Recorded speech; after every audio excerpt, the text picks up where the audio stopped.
Today I'm going to present my historical timeline for the education of ELLs.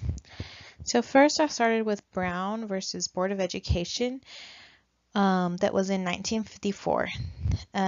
This is a case in which the court declared state laws establishing separate public schools for black and white students to be unconstitutional.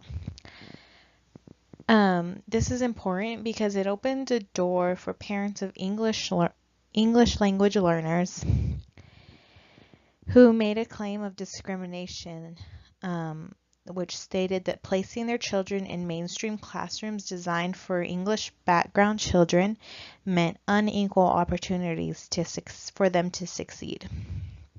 Next, I have the National Defense Education Act of 1958. It was the first effort at the national level to strengthen mathematics, science, and foreign language instruction. So this was important because, of course, it was the first level that emphasized foreign language instruction. Next, I have the Civil Rights Act of 1964. And this is a law that outlaws discrimination based on race, color, religion, sex, or national origin. And I think this act impacted the education of ELLs by outlawing discrimination to race and national origin. In my opinion, by doing this, it gave way to promotion for bilingual education. Next, I have the Elementary and Secondary Education Act of 1965. And this is a program that was created to distribute funding to schools and school districts with a high percentage of students from low-income families. So most English language learners were from low-income families. So this act benefited students in those schools by giving them funding to make their education better. Next, I have the Bilingual Education Act. And this was the first commitment of U.S. government to assist students with limited English skills. This was also known as the Title VII of the Elementary and Secondary Education Act of 1965, and it authorized resources to support educational programs, train teachers, develop and disseminate instructional materials, and encourage parental involvement. The focus was aimed at children who were both poor and educationally disadvantaged because of their inability to speak English. I think this act was impactful to English learners by giving them the needed resources to support educational programs to enrich the bilingual education that they needed. The next one I have is Serna versus Portales Municipal Schools. This was a lawsuit by Mexican American parents in New Mexico, and it was the first court mandate for bilingual education. The federal judge ordered instruction in the children's native language and culture as part of a desegregation plan. The judge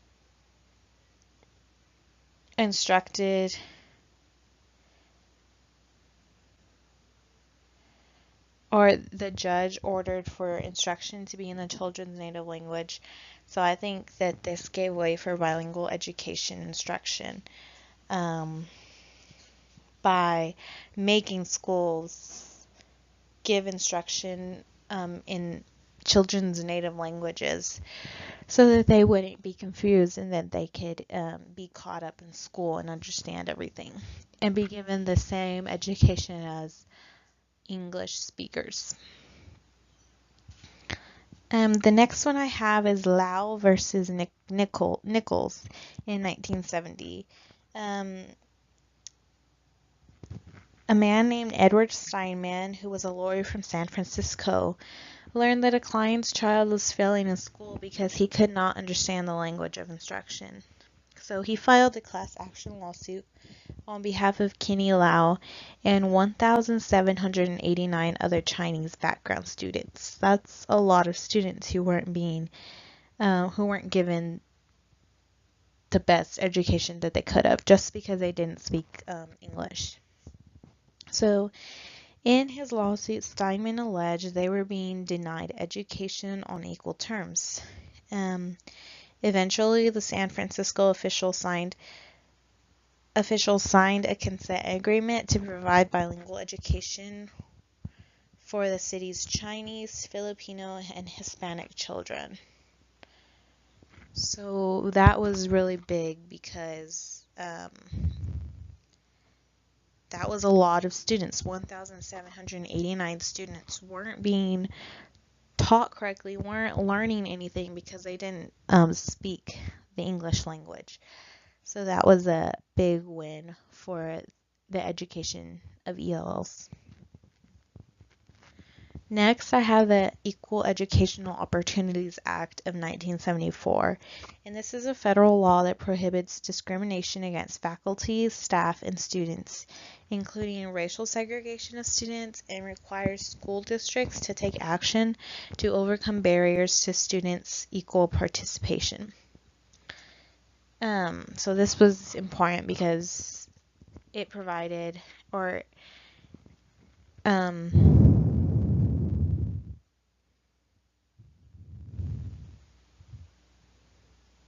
it prohibited that students not getting equal participation, so it made schools find a way for students to get their full education that they needed and they wanted. The next one is Castaneda versus Pickard, and this was where plaintiffs charged that the Raymondville Independent School District was failing to address the needs of ELL students as mandated by the EEOA. The court set a three-prong test for school districts in meeting obligations for English learner programs. So the three prongs were that 1, it must be based on a sound educational theory. 2, it must be implemented effectively with adequate resources and personnel. And 3, after a trial period, it must be evaluated as effective in overcoming language handicaps. So this was a big one because the court actually set this criteria for school districts to have to help English language learners. The last one that I have is Teresa P. versus Berkeley, and this was focused on the second test, allegedly inadequate. The first test, which was stated in the Castaneda versus Pickard case. So the second test was that stated, or the case stated allegedly inadequate resources, staff, assessment, and placement procedures for LEP students in the Berkeley, California schools. A common complaint with this case was the district's failure to recruit a sufficient number of credentialed teachers to staff its bilingual classrooms. So this case was very impactful for the education of ELLs because it shined a light on the need of good teachers and certified teachers that were needed for bilingual education. Not just any teacher.